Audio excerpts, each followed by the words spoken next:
Hello, everybody, and welcome to our channel. Guiding the content in this channel is Brahma Rishi K.S. Nityananda Swamiji, a yogi who spent decades preserving and sharing Vedic wisdom. His teachings were compiled into a book brought to life by an editorial board with additional contributions from two others.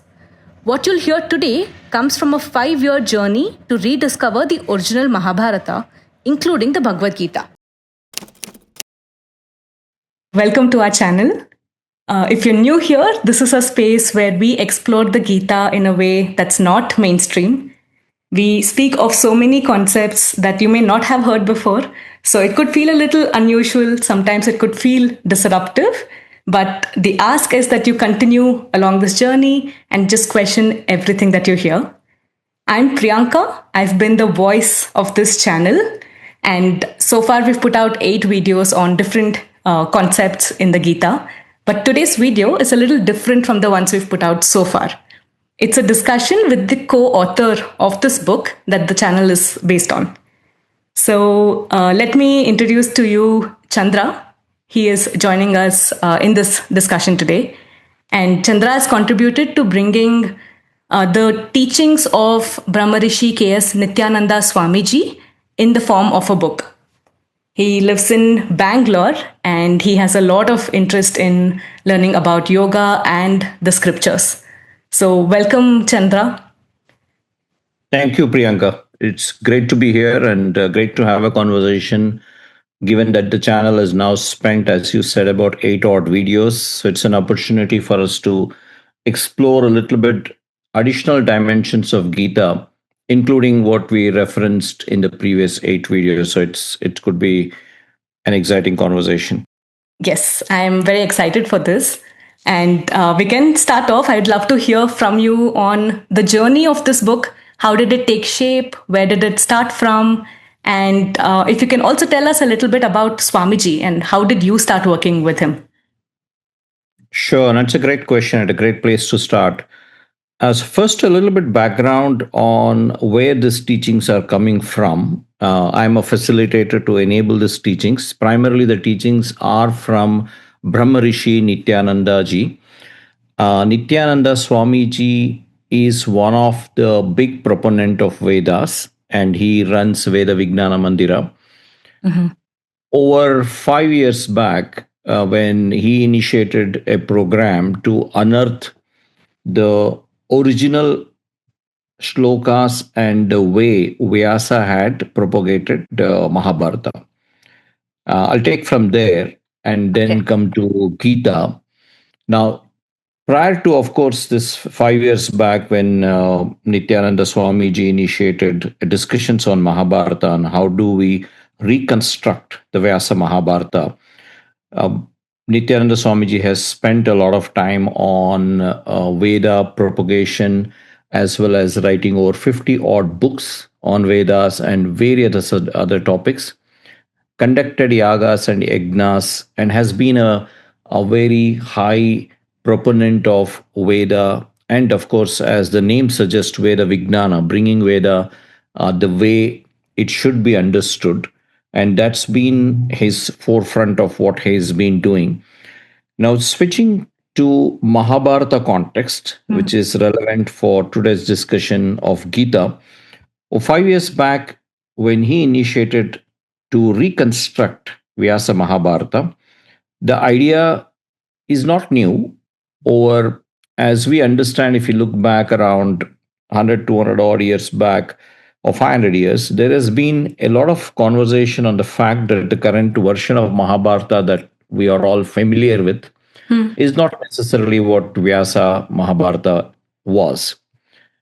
And this was also researched, or an attempt was made by an institute in Pune, Bhandarkar Institute, which looked at 125,000 odd shlokas of Mahabharata. And that's prevalent today as compared to 24,000 of Vyasa, what Vyasa wrote, which means there is over 100,000 of additional shlokas. And when they went through a big program to bring this into the original shape, they were able to bring down the number of shlokas to about 89,000 odd. which means roughly 30,000 or 35,000 odd shlokas were removed in their version, which they went to press with.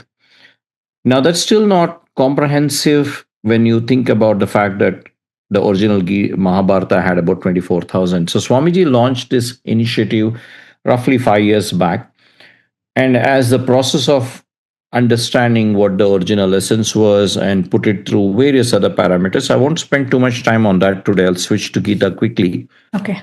But during this journey, of course, as part of Mahabharata, we all know Gita is a very, very important text within Mahabharata.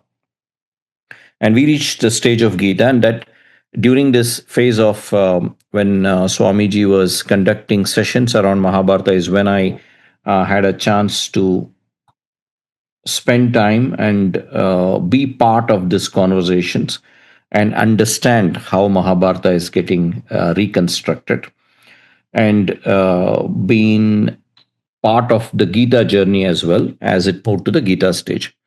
Now, this is where a lot of, as Priyanka, as you called out earlier, everybody who's part of this channel, who's been listening to this, would have been a little discomforted from the fact that it is different from the mainstream versions. Yes. And that's where I gave a little bit elaborative background on Mahabharata and the genesis of the roots of where this journey came about. It's in a similar thought process of trying to see, can we reconstruct the way our scriptures have been originally written and intended to provide that rich layered meanings, which is what our scriptures were known for. Now, Gita, the way Swamiji approached this was to look at the source mantras, which is in Rig Veda, from which Gita has been constructed. Gita shlokas trace its origin back to Rig Veda mantras. There are about 168 Rig Veda mantras. Okay. Now, the mantras are not so easy to decipher.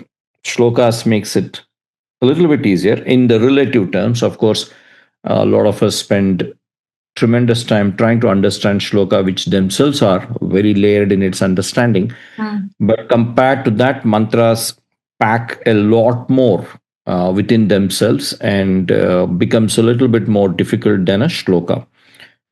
Now, if you were to go back in a similar sense of trying to unearth the original essence, meanings, construct of Gita, the most appropriate approach would be to go back to its source mantra.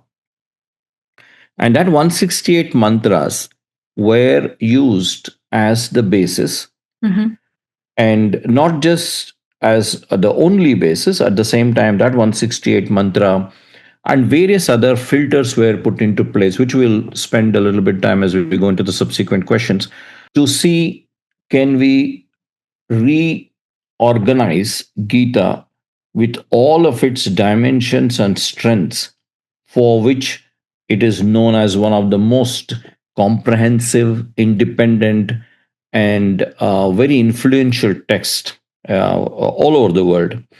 Right? And the interesting part of Gita as a text which is highly influential, highly impactful, now adds another dimension when you think from an yoga standpoint. I know you will be keen to touch on that topic as well as we go along. Yeah. And that's again a very, very interesting dimension to say the two of the most prominent scriptures or practices, I would say, yoga being a practice and a scripture, they have an interconnection.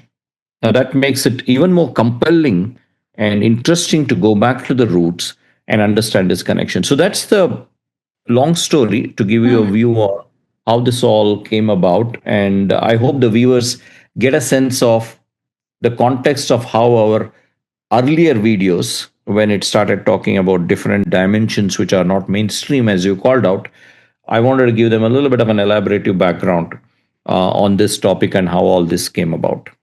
So, what I hear is that there's a lot of work that's gone in, 5 years of work in reconstructing the Gita. So, what's out there now, Chandra? I know that there are books that have been published, and the content that we put out on this channel is based on those books. So, if you can tell us a little bit about the books and what stage it's in right now. Sure. For Gita, so we had a team that took, it's an editorial board of quite a few people and a couple of us who helped put together the teachings into a book. And there are three volumes in the way the book is going to be published. The first two volumes are published. The first two volumes cover up to 8 chapters of the Gita. And I'll get into a little bit on the structure, and I'm sure that's a very important question, Yeah. and few other topics. And the third volume will be published shortly in about a month or so. That constructs the entire 18 chapters of the Gita. That's where we are with respect to the book.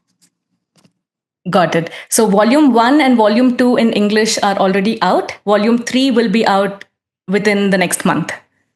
Yes, that's where we are. Okay, okay. I have read the book. I've read both volume 1 and volume 2. And there's a lot that I would like to discuss. But to start off, I just want to talk about the cover of the book because it's the first thing that really stood out. On the cover of the book is a person holding a headstand. And it really surprised me because usually in Gita's book, we don't see any asanas. So, can you tell us why is there a yoga asana on the cover of the Gita book? It's a very important and interesting question. Whenever we think of Gita, there is definitely an image of Krishna and Arjuna and in a battlefield, Yes. or certain variations within that broader construct of what a battlefield picture looks like of Krishna and Arjuna. Hmm. And this book definitely will stand out in the sense of it has the image which everybody is familiar, but in a smaller size. The bigger eye-catching image, the central image, is an asana. And this is where, when I was earlier mentioning about Gita, and which is a very well known and the most important scripture globally, and of course the yoga, the interesting part of the story of reconstruction was the relationship of Gita and yoga.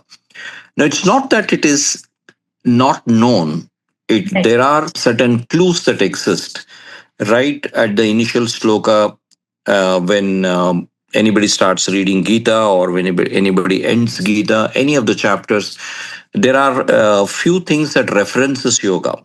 There's a terminology of yoga shastre that is used, which essentially means Gita. These shlokas set out to explain what the content will be. That's the intent of this shloka at the beginning of um, any scripture for that matter. For Gita, it references Yoga Shastra. Hmm. So yoga is referenced there, and it also is combined with Shastra, which basically means this is as detailed a book as possible on yoga, which is the first part. It also references with respect to Upanishadsu, which to a large extent is understood slightly differently today, but Upanishadsu meaning it is the text is on par with Upanishad. It doesn't mean it is a summary of Upanishad as it is more popularly understood. Hmm. It is an independent text.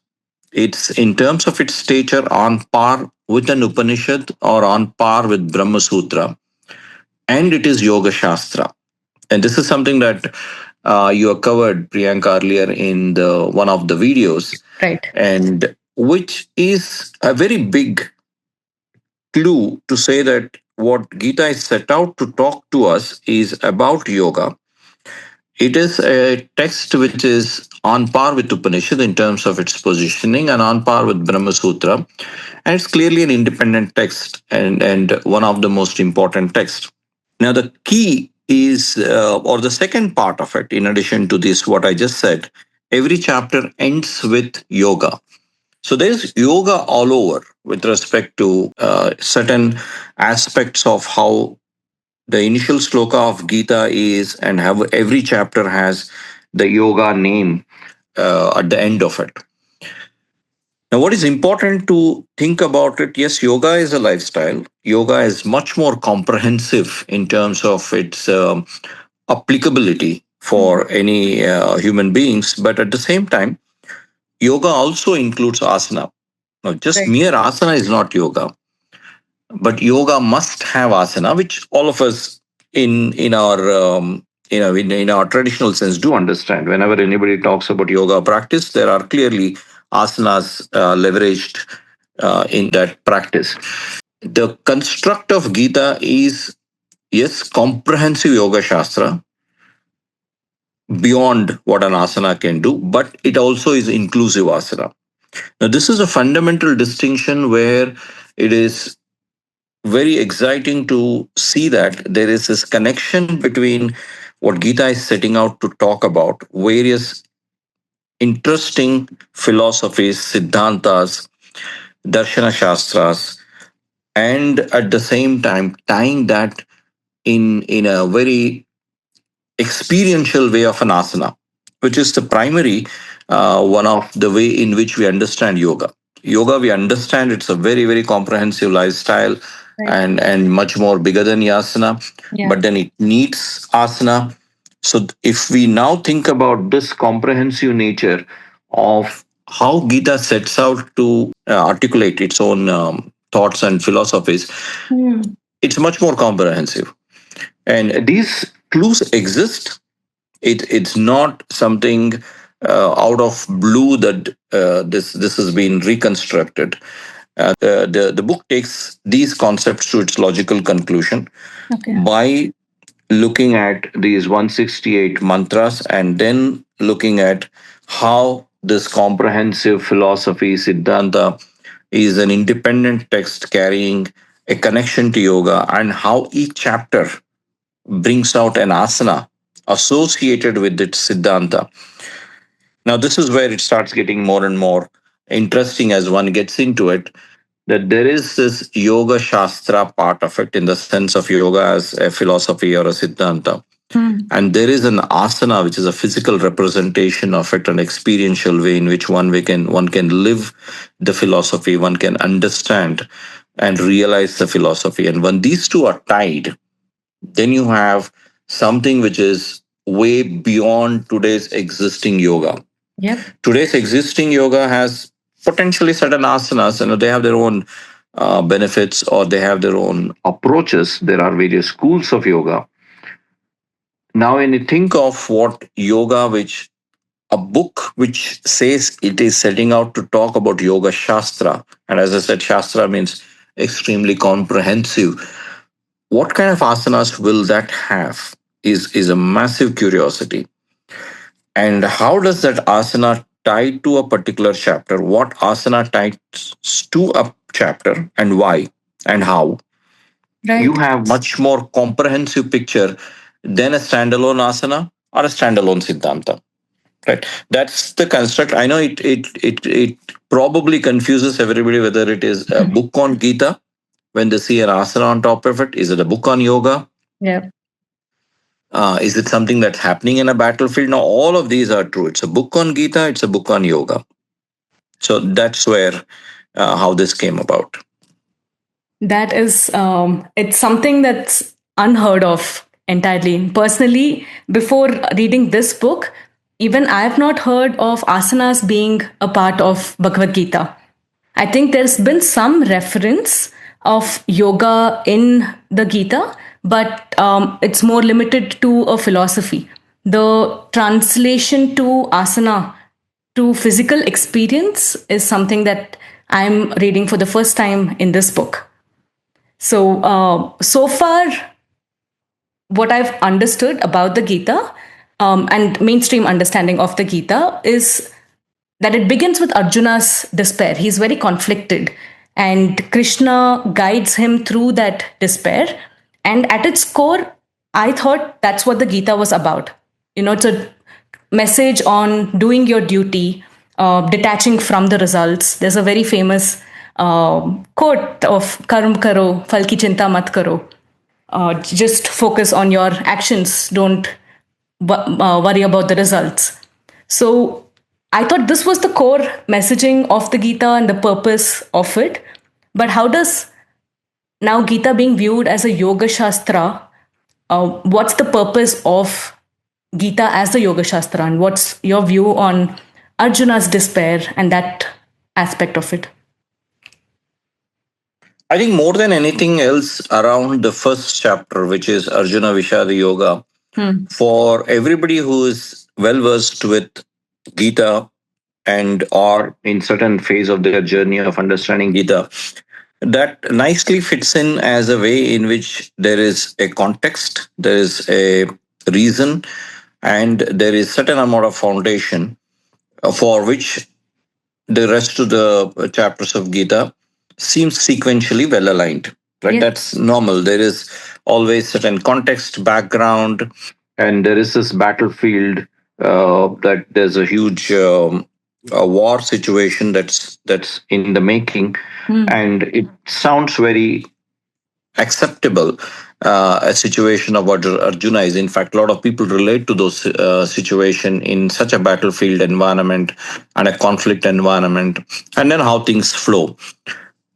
Now, what we need to understand is while this is the mainstream version that exists, in this construct of reconstructing from 168 mantras, when Swamiji undertook this and came out with how does this whole Gita would look like in the context of how it was originally envisaged.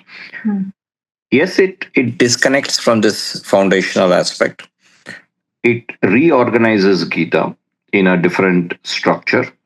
Okay. It relooks at the shlokas and verifies whether the shloka is right or wrong. And it also looks at a few other aspects of certain elements, like if you are talking a particular philosophy in a chapter, does that shloka belong to that particular chapter?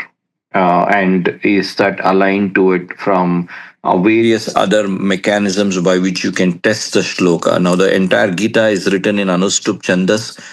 There is a Granthi way in which it needs to be written.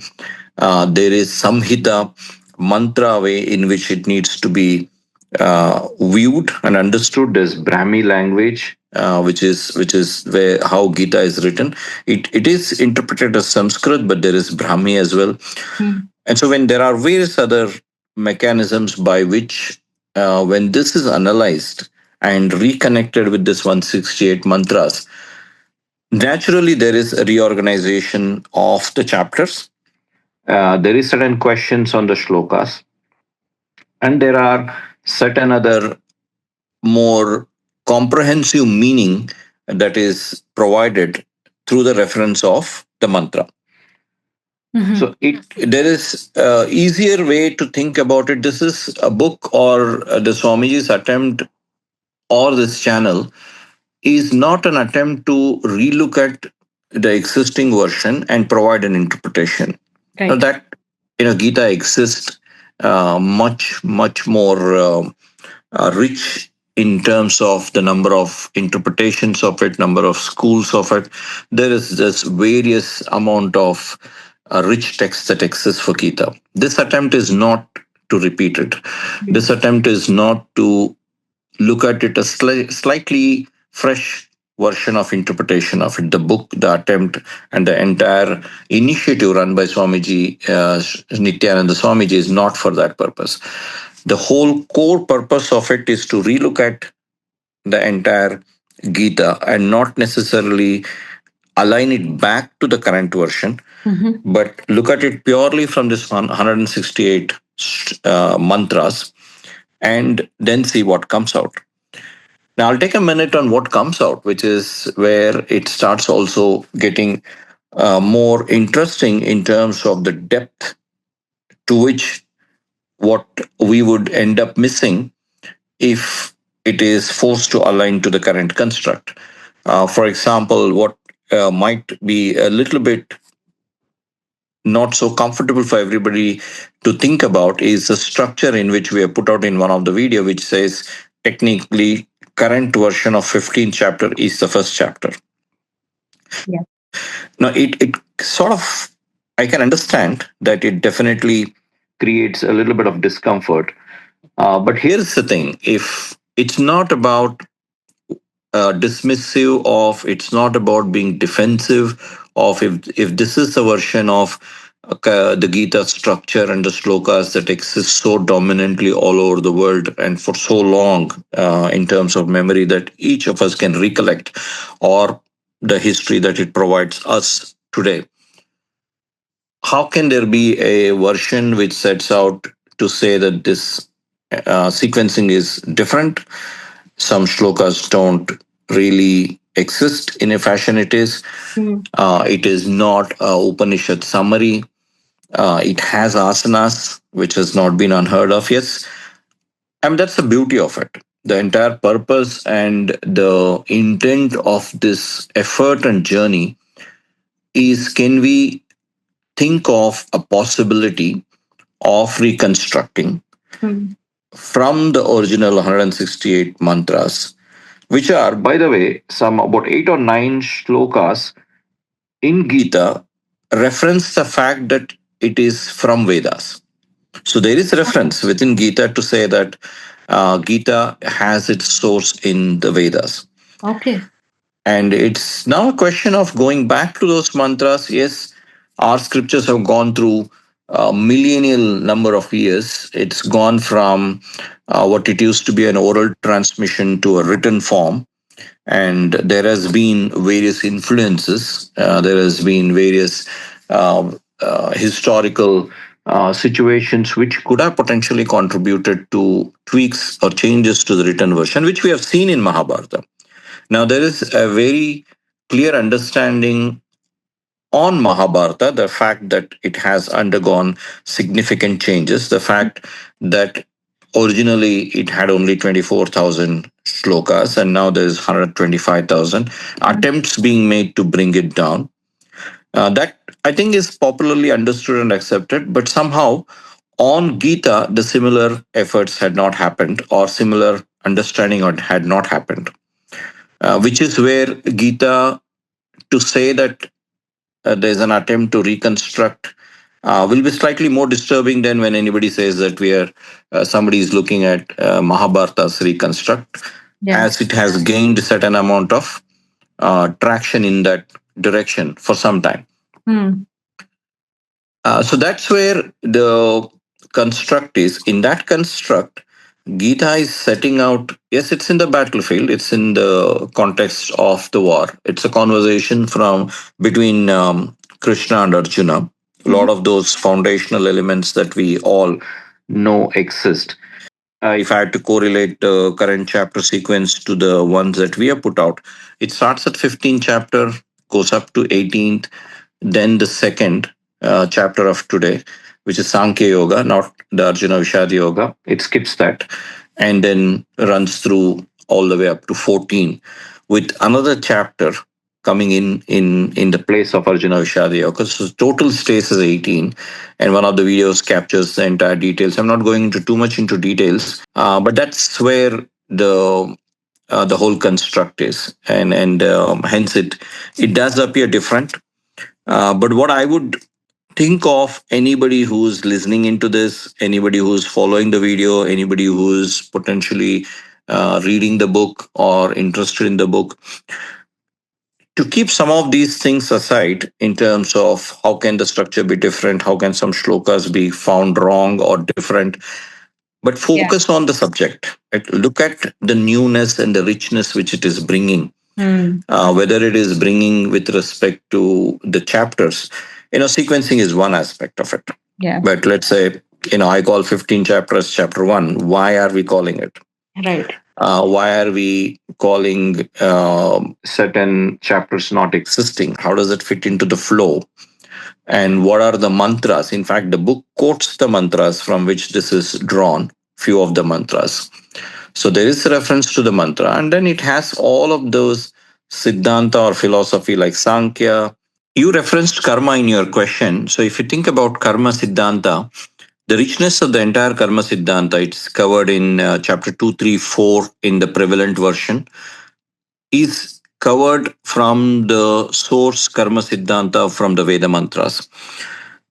So the philosophy and Siddhantas are there, whether you think about Sankhya, whether you think about Karma, or other Siddhantas that are there in the Gita, are all covered.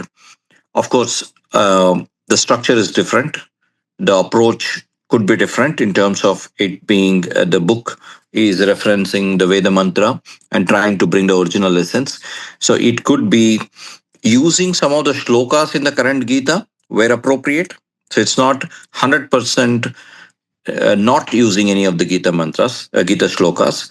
There is usage of the Gita shlokas. It explains which shlokas that it has leveraged, and the certain amount of shlokas are also analyzed in the book to say why does this shloka doesn't belong to this particular chapter, or why does this shloka doesn't belong to Gita.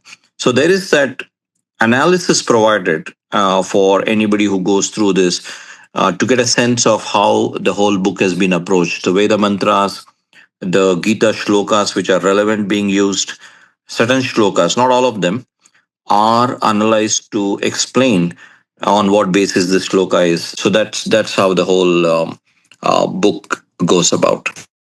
Very interesting, Chandra. One something that you said was when this book and the subject of this book is not compared to the current versions, and it's not about in comparison what is being said, why is it being said, but instead when the attempt is to really understand the subject of what is being said, I think there's a lot to take away from it, and I also find it very interesting that the sequencing of the Gita's chapters is also different in the book. But is the sequencing important? And what is it that it's trying to communicate through this new sequence? No, it's a great question. And as you said, Priyanka, there are reason of explaining in even in the earlier videos and today. I know we spend a lot of time on how this Gita is constructed. It if for someone who has never read or spent effort on Gita, for them probably none of these conversations make any relevance. They can just might as well go through any Gita or this Gita. They may not be very particular about which chapters are skipped, how the structure is sequenced. But the reason of putting out a lot of these is to different folks will be at different stages of their journey when it comes to their reading of Gita, and hence we are putting out quite a bit of these. And these are, as you said, these for it can be set aside for people whom it doesn't really matter or doesn't really bother. They can just get on with the siddhantas and with the philosophies, with the fact that there is an asana explanation, the fact that there is a step by step sequencing of asanas provided, their explanations are provided. So there's a lot to consume. There's a lot to think about it from an yoga standpoint, or if you want to purely understand different siddhantas like Sankhya or Karma in its own standalone, independent way, there is enough to consume. At the same time, it's important to state this out on the structure and the sequencing and the source, because it shouldn't come in the way when one is going through the book or going through the videos. Why is when they say chapter one they are referencing this shloka? So it's we are putting this out so that there is a background awareness and understanding if it concerns you or if it bothers you, so that that gets out of your way as a reader or as a listener, and you could move on to the actual construct of understanding it. But as I said earlier, if it doesn't bother you, doesn't concern you, you are fresh into it, you can just directly might as well park that part of the conversation and just move on with the Gita the way it has been presented, right? To understand its essence and then see what value it comes out of it. Yes. Now, to your question on the current structure and does it signify anything different? Very important. The Gita is organized in a very structured fashion with covering in a fashion in which it starts at a particular stage and takes one through a journey all the way up to in different stages. Now, for example, chapter 15 to chapter 18, which is 4 chapters, covers the human current materialistic and the physical nature of the life, and that is the tamas part. That is also the untruth part of the world. It starts with Padma Shirshasana, upside down. It talks about the upside down tree, which is essentially a reference to human, and it is actually explaining the asana that anybody should do to understand the world. So it starts with the life as we understand, which is primarily physical in nature, materialistic in nature, and then it covers those 4 chapters and giving a sense of how the tamasic nature of the world, how the untruth nature of the world, and prepares your body, your energy, and your mind the way anybody needs to get prepared before they go to the next stages of discovery of different philosophies and different nature of the world. So that's where the first set of sequence is. Then Sankhya comes into picture, which is the sattva part of understanding the referential truth.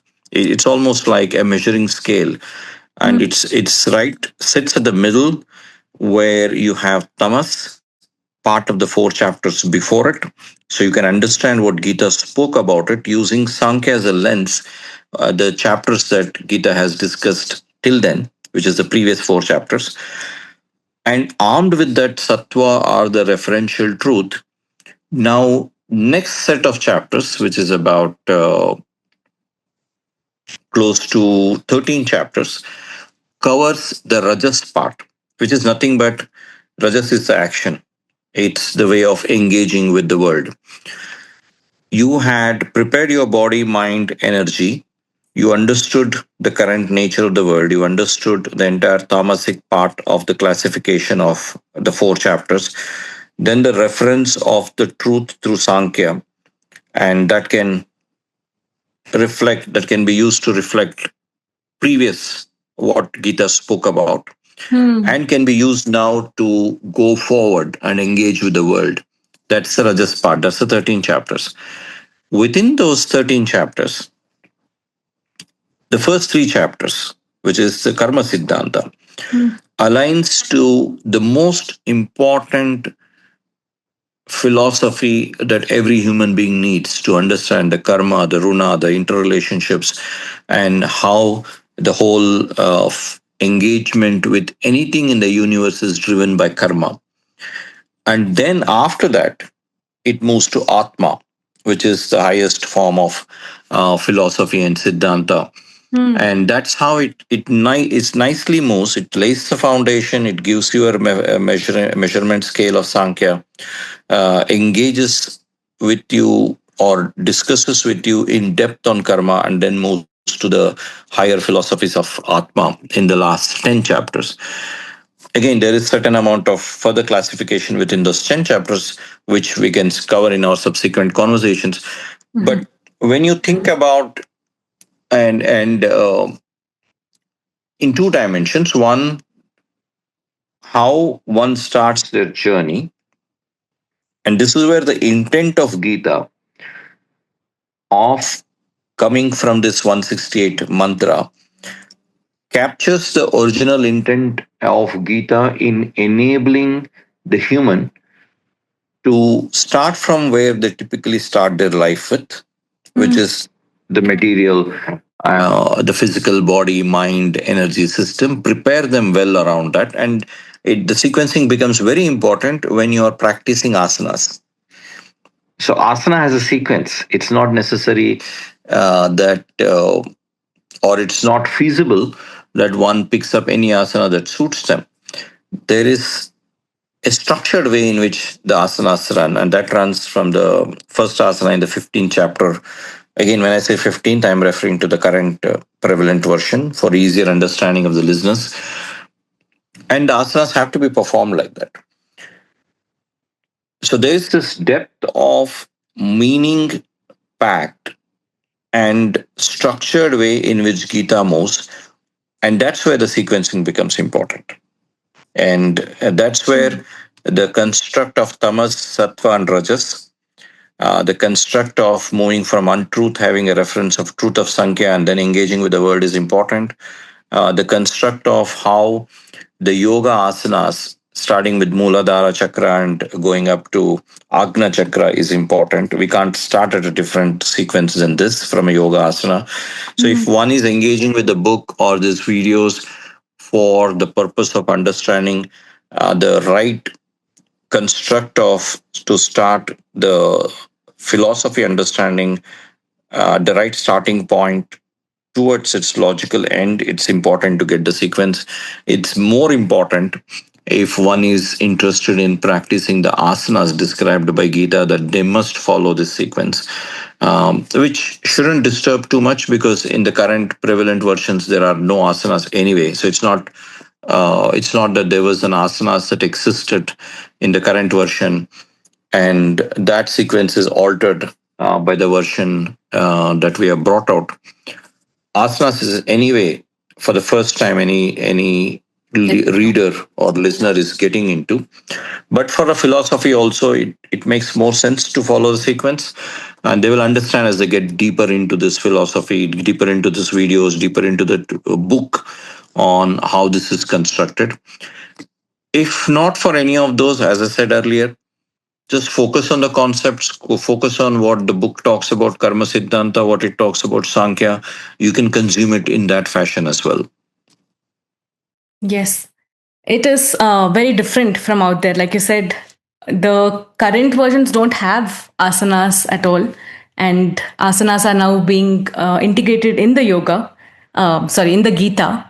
So I think this is where a lot of people also struggle. And in the last 8 videos that we've put out, there have been a few questions also, Chandra, something that I would like your view on. The one of the questions that we keep getting is, why should anyone trust this version over what's out there and what's more popularly accepted? What do you have to say on that? I think we can only put out how this has come out, and the way to think about this is there's an art there are things that this book brings out, which yes, not existing and definitely different from the prevalent versions.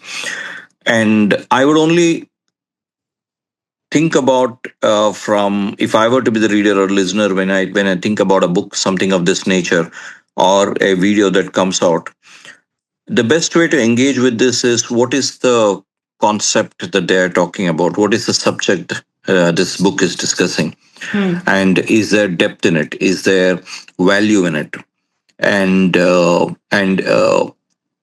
how did anybody attempt to go back to roots, to go back to Veda mantras from where the Gita is has come from, has traces its roots to. What are those mantras? I would more look at curiosity factor of how this has come about. To be a best way to engage with this, I wouldn't get into popularity, authenticity debate because that becomes a conflicting, or it probably is also not very constructive.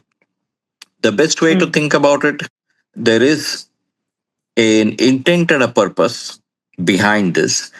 There is definitely a lot of effort that has gone into this from a perspective of Swamiji to conceptualize and understand and research to look at the source Veda mantras. I would say that's the starting point to me. Not worried about authenticity, not worried about so many popular schools that exist. And if one gets caught in that, saying that I'm aligned to a particular school, I would like to look at that only that particular school or particular nature of the book, then it's a losing game because the richness of any of our philosophy or any of our scriptures is the fact that there is different interpretations and take on each one of them that exist anyway already, right? Hmm. Everybody is uh, aware of the fact that there are millions of books which has different takes on Gita. Now, of course, all of them align to the same sequencing, all of them align to lack of yoga or an asana, all of them align to same set of shlokas but a different take. I understand that part of it is significantly different when it comes to the version that we are talking about, which talks about different structures, sequencing, shlokas, asana. It packs a whole bunch of things, Yeah. which could be disturbing. But then if anybody is caught in that construct of saying, I have a version that I'm used to, I have a school that I'm used to, Hmm. how can this particular version be so dramatically different? Well, it's an answer that one should discover themselves. Right. It's an answer that's not going to come on day one, and I would only say that it's best to think of what this is bringing out. It's bringing from the original source mantras. It is bringing yoga into the picture in the way Gita sets out to discuss, as Gita itself lays out that it is an yoga shastra. It is definitely bringing the intended independent nature of the Gita, not a repeat of Vedanta as it is commonly existing. So there is a lot of richness it is bringing. Yeah. It's not diluting anything. It's bringing a lot of new things. It's bringing a lot of richness. If you are a yoga enthusiast, I would say go look at the yoga part of it. Yeah. If you are interested in certain standalone philosophies or siddhantas like karma, I would say go think about what this talk about from a karma standpoint, Hmm. and how does it gives you a view on karma. How does it give you on sankhya, on atma, on bhakti?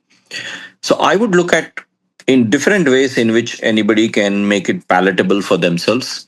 Yep. Rather, if they get lost in this conversations, it's actually a no end conversations. It's not going to end because it is very difficult to get into that conversations at this stage to say Hmm. whether something else was wrong, whether this is wrong, are you saying this is right, why do you think something is wrong. That conversations is a tough one right now at this point, and not necessarily beneficial. True, true, true. So it's a switch from thinking with all of those boundaries of what's already known and then reading this in comparison. Instead, there's a lot more to gain if one just questions the subject, looks at the topics and the concepts introduced. Then there's a lot more to gain. Absolutely. Just focus on the concept, focus on Yeah. the Siddhanta or philosophy. There's so many of them in 18 chapters. Hmm. There's so much of yoga part. There's so many interesting different Advaita, Dvaita, Sankhya, Traita. Traita has been discussed just to bring that about, and it doesn't even exist anywhere today Yeah. in any of the mainstream versions. So there's quite a bit of philosophies and Siddhantas are discussed, and that itself is rich enough for people to get engaged and interact, and then share us the feedback. That would be the right way to engage with the channel as well as the book. Yes.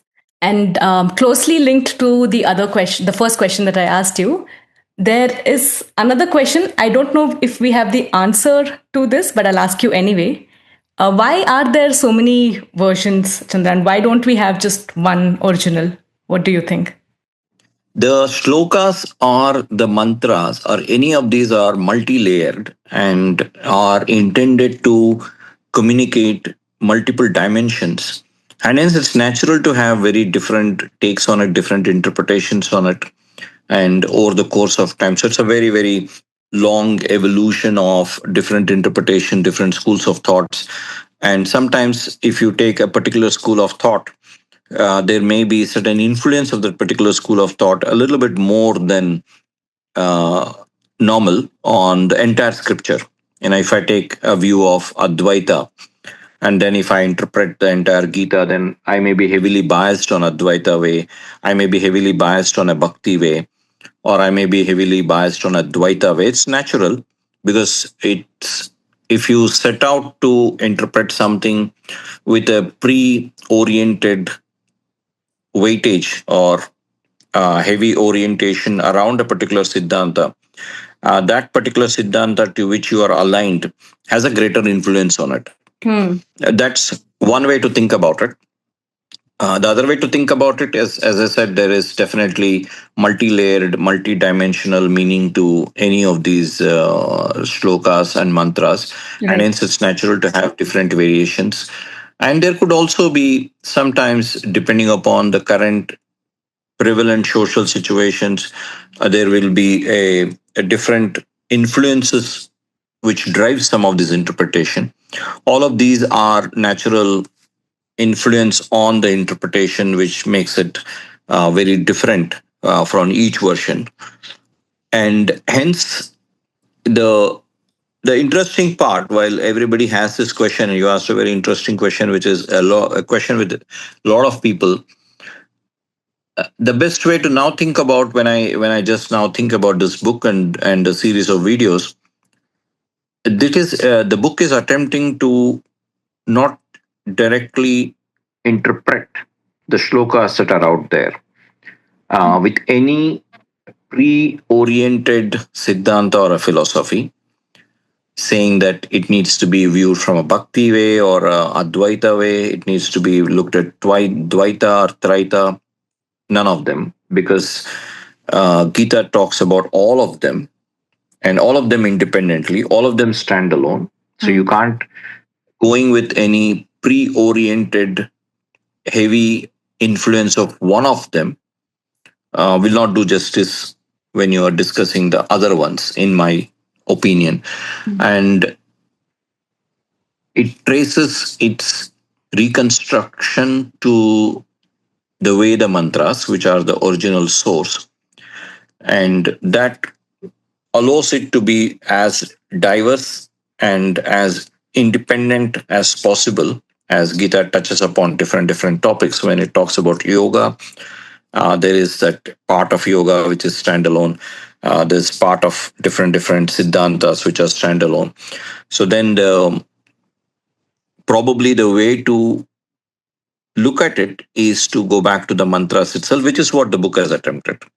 Book has not been influenced even with the current version of the shlokas that exist, leave alone the interpretations of the schools of thoughts, which is another way to think about how to understand this book or the understand the videos, is to think about the fact that it doesn't set out with any pre-oriented mindset. It completely, yes, it looks at the current Gita, it looks at the shlokas, it looks at its various dimensions that it provides, but it looks at it from the lens of the source mantras from which Gita is constructed. Now, that could potentially eliminate the influences that we all just discussed, various influences and possibilities of the scripture, like we observed in Mahabharata, the fact that 24,000 has become 124,000, 125,000. Same Gita also originally has 168 shlokas. Now it's about 700 odd. So it has also incrementally increased just the way Mahabharata has increased. So to remove any of these set of influences that has happened over hundreds of years, the best way is to go back to the root and restart, and which is what the attempt is. I think that's the way to broadly understand the way to think about certain different interpretations and influences. Yes, yes. Thanks, Chandra. That's we've covered quite a lot. Before we wrap up, do you have any closing thoughts or any message to the viewers? Now, I think, as you said, we covered quite a lot, Yeah. and some of these might be confusing. Some of this could also be disturbing. Some of this could be a way in which others may not necessarily be looking at Gita. But we have covered different lenses and ways and background and context and reasons. The idea is not to again overwhelm anybody who's listening this or anybody who's reading the book. These are the reason we think some of these are important to overstate or probably repeat multiple times is the fact that this is an extremely prevalent text, and yoga is extremely prevalent all over the world today. And when something new is attempted on such a text that is so widely known and which is different, then these backgrounds are important. But as we also said, none of these background matters if you are only focused on the subject, on the concept, on the vichara. And if you're purely just wanting to indulge in the yoga asanas, none of these matter.